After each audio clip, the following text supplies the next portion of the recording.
Hello and welcome to this lecture. We saw the mean value theorem in the last lecture, and I had promised that there are very exciting and very interesting applications for the mean value theorem. We'll see one such application right now. So this has got to do with monotonic functions. So we saw in our motivating example that the functions have some critical points, but in between critical points the functions tend to either increase or decrease in some way, and you might want to know whether it's increasing, decreasing, how it's behaving, etc. Okay, for all of that, this notion of monotonicity and whether it's increasing or decreasing continuously within a certain interval is an important notion, and there is a connection between that and derivatives, and that comes from the mean value theorem. Let's see what it is. Okay, so here's the definition. As usual, most of mathematics works like this, right? You start with the definition, and then you use what results you have to see if you can say something meaningful about that definition. So let's start with that. So a function f is said to be monotonically increasing on an interval AB. So you have an interval AB and you want to see if the function is increasing or decreasing there. So here is a definition for monotonically increasing. Monotonically increasing if for xy such that xy lies between a and b, we have f of x less than or equal to f of y. Very simple definition, right? You take any xy. So you have AB as the interval, you have x here, y here, right? X is lesser than y. Any xy like that, f of x should also be less than f of y. So in that case, the function is said to be monotonically increasing in the interval AB. Simple definition, right? It's increasing. If y is greater than f, f of y should be greater than f of x. That's all, as simple as that. Okay.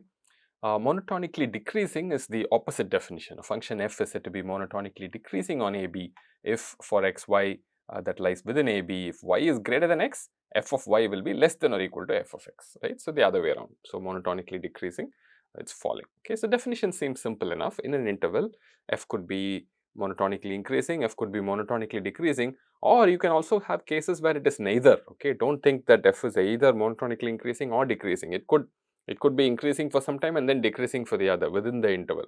In that case, it's not monotonic, right? So some functions are monotonic in an interval. They either only increase or only decrease. Those kind of functions are called monotonic, and we're interested in that property. Of course, if you have a bigger interval and it's increasing and decreasing, maybe you should change the interval a little bit, and then you will have this increasing property. So that's the way to sort of think about this. Okay, so this is the definition, and here's an example just to show you how that works. Just to show you how that works, our simple example of f of x that we've been carrying on, you can see, from x1 to x2, the function is monotonically decreasing, x2 to x3, function is monotonically increasing. If I see the interval x1 to x3, this big interval, then it is neither monotonically increasing nor monotonically decreasing. So it decreases for some time and then increases also. So I can't say monotonic. So it's not monotonic. But in the interval x1 to x2, function is monotonic, it is monotonically decreasing. x2 to x3, function is monotonic, it is monotonically increasing, and so on, right? So I think probably I have that here. But I want to warn you again, there are also cases where it's neither increasing nor decreasing. Okay, remember that. Okay. All right. So function is given. Maybe you can do it graphically like this. Maybe you don't trust the graph, or you can't graph it, or whatever. So you need to figure out whether it's increasing or decreasing within a certain interval, and the graph might be inconclusive sometimes, and it's not so useful to do it. So is there a way, is there an analytical way to determine that? And it turns out derivatives are going to help you, and that is through the mean value theorem. So let's see what that is. Okay, so here is the main theorem here.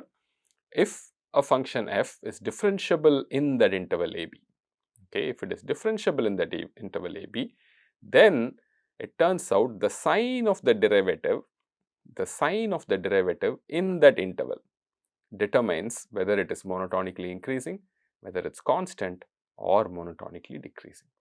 Okay, so that's the interesting part about the derivative and its behavior with respect to increasing and decreasing functions.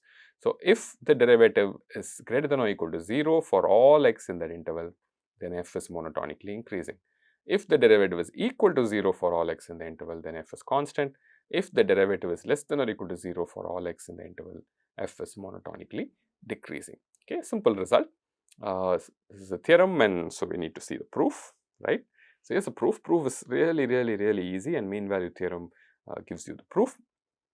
Let us look at x1 and x2 that lie between a and b. x1 is less than x2. What do we know by the mean value theorem? Since f is differentiable in AB, f of x2 minus f of x1 equals, for some x in this interval x1 to x2, f prime of x times x2 minus x1. Okay, so this we know is true by the mean value theorem. Mean value theorem says f of x2 minus f of x1 divided by x2 minus x1 equals f prime of c for some c in the interval. In this case, instead of c, I am calling it x. You can call it anything, right? The variable is in your hands. You can define it, and you can denote it by anything you like. So instead of c, we have had x here. If you really don't like x, you can put c here again. It's okay. The same result goes through. Okay. So once you have this property, everything else follows almost directly. So if f prime is positive,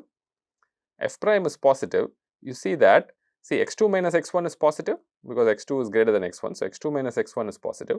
If f prime is positive, greater than or equal to 0, then f of x2 minus f of x1 is positive, which means f of x2 is greater than or equal to f of x1, which means f is monotonically increasing, right? Very, very simple, right? So that's the proof here. For any x1, x2 between a and b, f of x2 is greater than or equal to f of x1, which is the definition for monotonically increasing. So that results in f prime of x being greater than or equal to 0. No, that is implied by f prime of x being greater than or equal to 0. Is that okay? So if f prime of x is positive or greater than or equal to 0, then we see that the function is monotonically increasing.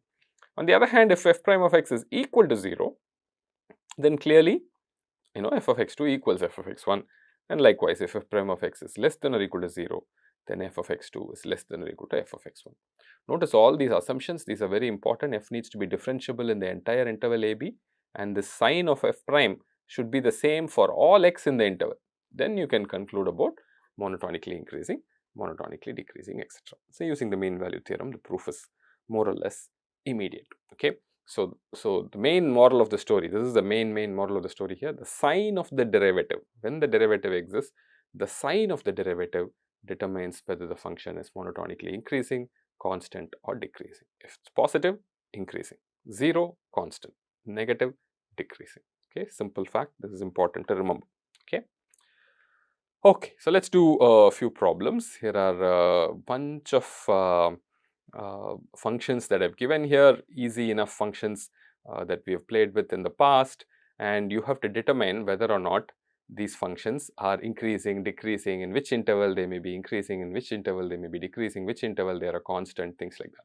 Okay, and the various types of functions, polynomials, the exponentiation, the power function, x power a is a constant, x is the variable, and then the rational functions, ax plus b, cx plus d, ax plus b, x squared plus cx plus d. I've left the the constants as a, b, etc. So answer will depend on the sign of a, sign of b, and all that. So let's work out a few things. So let me see if a few things can be gotten rid of very easily. So f of x is c, f prime of x is 0. So clearly this f of x equal to c is a constant for all x, right? So you don't need the derivative here, but nevertheless you can do it. What about ax plus b? If you look at the derivative f prime is just a. Okay. So whether f of x is increasing or not depends on the sign of a. If a is positive, then f of x is increasing for all x, right? If a is negative, then f of x is decreasing for all x. If a is equal to 0, f of x is a constant for all x. So ax plus b is also very, very easy. So I'm going to do this guy, ax squared plus bx plus c. Is that okay? I hope this is good enough. C and ax plus b are very easy. You can also graph it and see. Now, if ax squared plus bx plus c, we know that it's going to take a u shape like this or the inverted u like that, right? So it's not going to be monotonic for all x, right? Constant and ax plus b is monotonic for all x, but this quadratic immediately becomes non-monotonic for all x. So there'll be some interval where it will be increasing and some interval where it will be decreasing. How do you determine that? From the graph you can do it. You know how to plot the graph of a quadratic function. But in this case, maybe we should do it a bit analytically. Let me see if so. The function is basically f of x is ax squared plus bx plus c. I'm going to do the derivative. So from the graph, you can definitely figure it out. I'm not saying no, but in case you're lazy, you want to use the theorem here is 2ax plus b, right? So that's the derivative for x squared plus bx plus c. So once you look at the derivative, now we can say where it's going to be increasing, decreasing, etc. So, if f prime of x has to be greater than or equal to 0, then I need 2ax plus b should be greater than or equal to 0. Take b to the other side and divide by 2a. Now, dividing by 2a, you have to be very careful, right? See, 2ax is greater than or equal to minus b. This you can do always. Now, now things what you do next depends on the sign of a. Okay, so if a is positive, then you can do x greater than or equal to minus b by 2a. Okay, then you are dividing by a positive number. If a is negative, then x becomes less than or equal to minus b by 2a. Okay, because you are dividing by a negative quantity, so things change. So, you have to pay attention to these kind of things. So, it depends on whether or not a is positive or negative. Okay, so that way you will get this behavior for f prime greater than or equal to 0. F prime of x equal to 0 is very easy. That is just x equals minus b by 2a. This is just equality. There is no problem. The other way, f prime of x is less than or equal to 0. Again, you will have the same condition, 2a plus b is less than or equal to 0. So, for a positive, you will have x less than or equal to minus b by 2a, and for a negative, you will have x being greater than or equal to minus b by 2a. Okay. So, pay attention to this. So, don't just lazily divide by 2a here, because if a is negative, the sign of the inequality flips when you divide by a negative quantity, right. So, this is an important characteristic. So, when you analytically do things, you have to pay attention to these kind of things also. So, overall, if I have to summarize, the situation depends on, so this one is not an interval, right. So, this is just one value. So, this function is not going to be a constant over an interval. So, we can forget about that. It is only one value. The intervals happen here. Okay. So, it is increasing, decreasing in what interval, and there are two cases clearly, a positive, a negative, isn't it? So, for a positive, what is going to happen? It is increasing in the interval minus b by a to a comma infinity, right. A is positive. So, it is increasing in the interval minus b by a to a infinity, and if a is positive, it is decreasing in the interval minus infinity to minus b by 2a. Okay. In the a negative, the other way it happens. If a is negative, then it is increasing in the interval minus infinity minus b by 2a, and it is decreasing in the interval minus b by 2a comma infinity. Okay. So, a lot of things depend on the sign of a. It is very easy, right. See, remember, what is, if a is positive, the curve whatever it is going to look like this, and this point you know is minus b by 2a, right, from your graphing. If a is negative, the curve wherever it is going to look like this, and this point is again minus b by 2a. Okay. So, this correlates with that, right. So, if a is positive, it is increasing from minus b by 2a to infinity. If a is negative, it is decreasing from minus b by 2a to infinity, right. So, you can correlate it with the graph in the quadratic case very nicely. What we did analytically, what we did graphically is coming out to be the same thing. Okay. So, that's about the quadratic. Let me go back here. The next example is a cubic function, right, ax cube plus bx squared plus cx plus d. Now, this is going to be a little bit more tricky. Okay. Why is that? Because what I am going to get here is,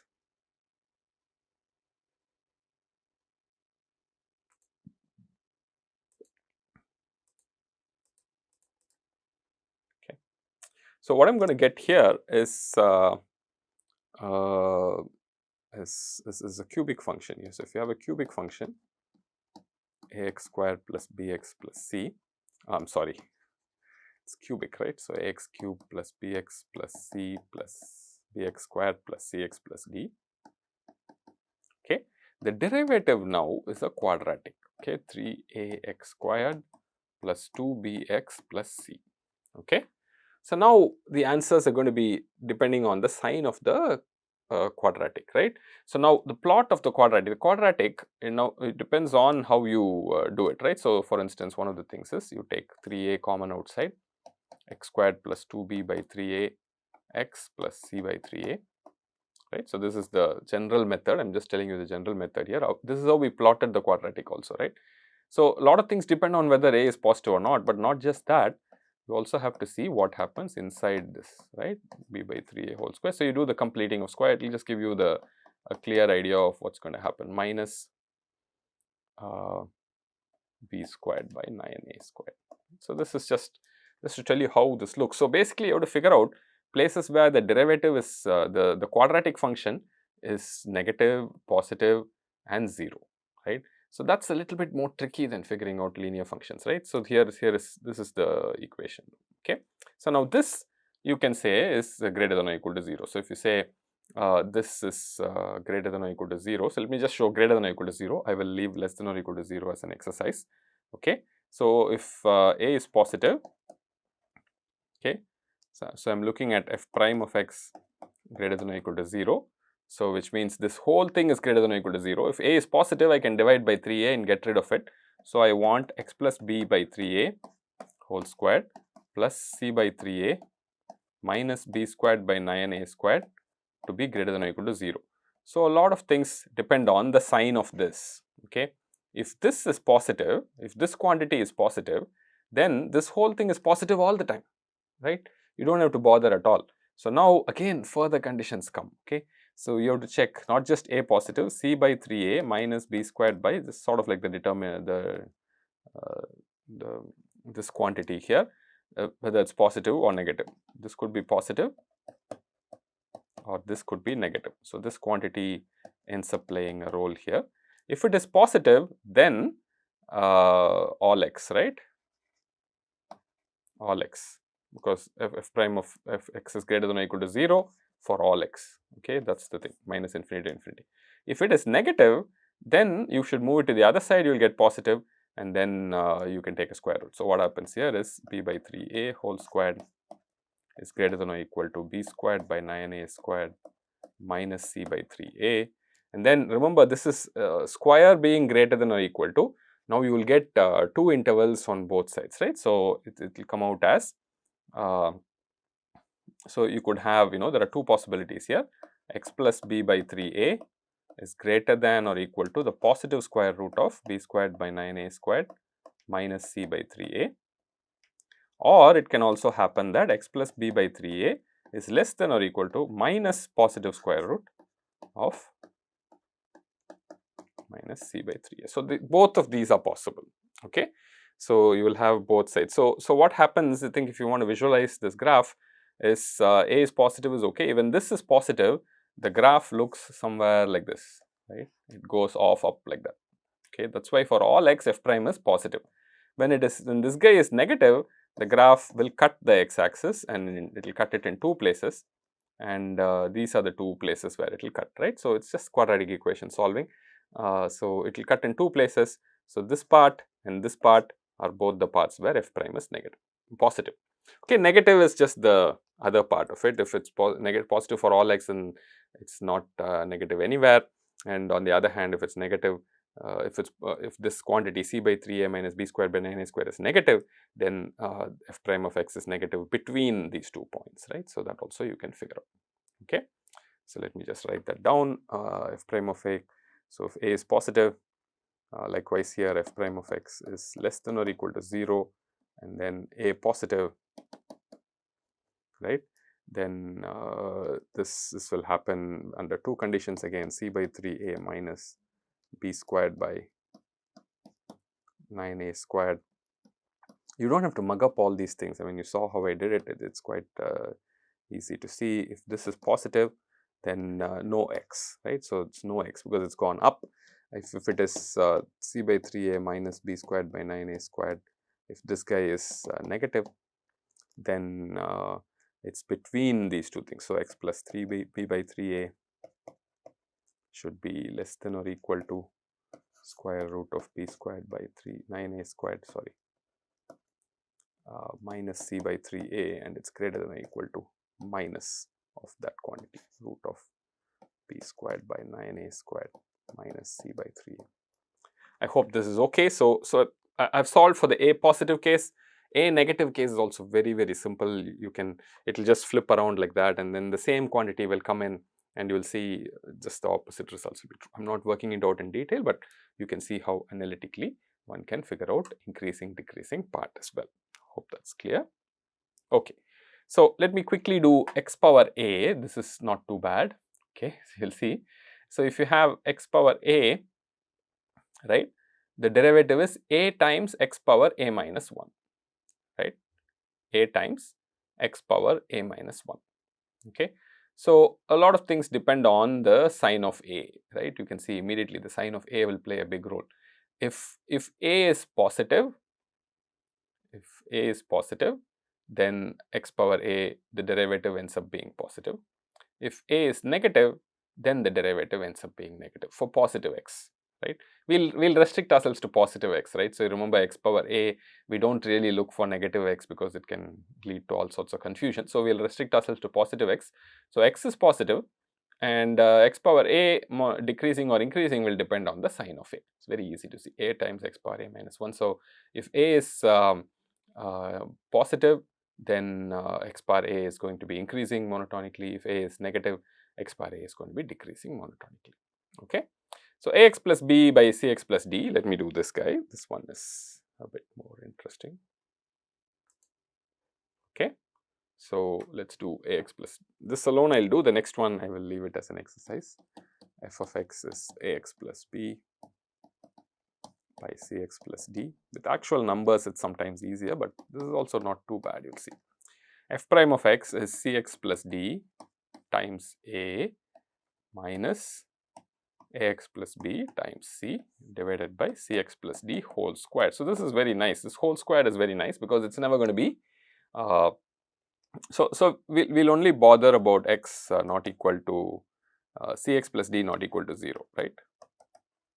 If it is equal to 0, it's too complicated. So which is the same as x not equal to minus d by c. If it's equal to 0, it's blowing up to infinity, and we're not dealing with that case now. So this has to be, so you want to see if this is greater than or equal to 0, and then you only have to consider the numerator, no. So nothing else really matters. So you see here in the numerator, cx plus d times a minus ax plus b times c, this axc sort of cancels, right. So it goes away. So you just get ad minus bc by cx plus d whole squared. Okay, so this denominator is positive. So the sign of f prime of x completely depends on ad minus bc.